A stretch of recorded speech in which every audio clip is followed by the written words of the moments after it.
Reliance કંપનીના કર્મચારીઓએ પોતાની પડતર માંગણીઓને લઈને મેનેજમેન્ટ સામે આંદોલન છેડ્યું છે। રિલાયન્સ કંપનીમાં 1800થી 2000 જેટલા કર્મચારીઓ કામ કરી રહ્યા છે। આ કંપનીમાં કર્મચારીઓના 3 સંગઠનો છે। આ ત્રણેય સંગઠનો દ્વારા કર્મચારીઓના વેતન વધારા સહિતની તેમને મળવાપાત્ર લાભો મુદ્દે કંપનીના મેનેજમેન્ટને રજૂઆત કરી છે, પરંતુ મેનેજમેન્ટ જળ અને ચક્કી વલણને કારણે કર્મચારીઓના પડતર પ્રશ્નો ખોરંભે પડ્યા છે, જેથી કર્મચારીઓમાં તથા સંગઠનના નેતાઓમાં રોષ વ્યાપ્યો છે, જે મામલે ત્રણેય સંગઠનો દ્વારા કંપની મેનેજમેન્ટ સામે આંદોલન છેડ્યું છે। વડોદરા યુનિટ રિલાયન્સના કામદારો જૂન 15થી એમનો પગાર વધારાની માગણી કાયદેસરની બાકી છે, છતાં આજ દિન સુધી 44 મહિના ઉપર થવા આવ્યું છે। એ છતાં મેનેજમેન્ટ કામદારોને પગાર વધારો નહીં આપવા માટે જુદા જુદા કારણો, જુદા જુદા બહાના હેઠળ કામદારોને છેતરી રહી છે। એના માટે અમે લોકોએ આ આંદોલન ચાલુ કરેલ છે અને કામદારોને જાગૃત કરીએ છીએ કે ભાઈ આપણે એકતા રાખીશું તો જ આપણું આ મેનેજમેન્ટ આ પગાર વધારો એ શક્ય બનશે।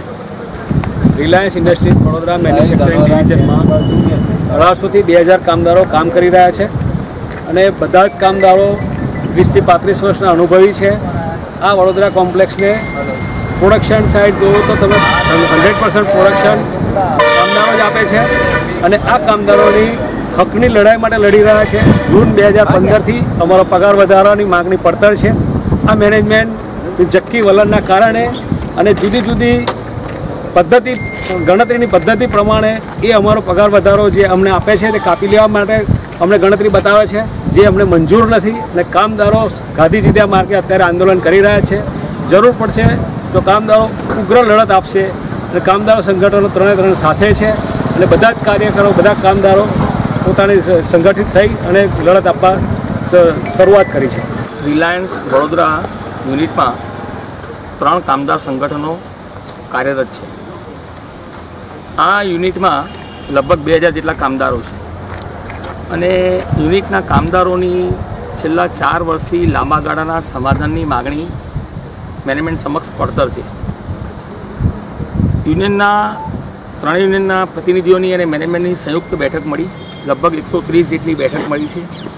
છેલ્લા 2 વર્ષમાં યુનિયને તમામ હકારાત્મક અભિગમ દાખવેલ છે, પરંતુ મેનેજમેન્ટની કોઈ સંવેદના કામદારો સાથે નથી અને કામદારોને પગાર વધારો આપવાના બદલે જે દરખાસ્ત મેનેજમેન્ટે યુનિયન સમક્ષ રજૂ કરી છે તેમાં કામદારોને આવનાર સમયમાં પગાર પરત કરવાના દિવસો આવે અથવા જેને ઇરોડેડ કહેવાય, આજે વધારો થયો અને આવતીકાલે એમાં ઘસારો થતો જાય, એટલે ઇરોડેડ શબ્દ જે છે એ પ્રકારની દરખાસ્ત મેનેજમેન્ટે કામદારો સમક્ષ યુનિયનો સમક્ષ મૂકેલી છે અને ત્રણેય કામદાર સંગઠનોને આ દરખાસ્ત સ્વીકારી નથી। 44 માસ જેટલો સમય થઈ ગયો છે, એટલે કામદારોમાં પુષ્કળ આક્રોશ છે અને આક્રોશના ભાગરૂપે હવે પણ યુનિયને પણ તમામ હકારાત્મક અભિગમ નિષ્ફળ જાય ત્યારે ગાંધી ચિંધ્યા માર્ગે આગળ વધવાનો ત્રણેય કામદાર સંગઠનોને નિર્ણય કરેલો છે અને જરૂર જણાશે તો યુનિયન તેથી વધુ આકરા પગલાં લેશે, પરંતુ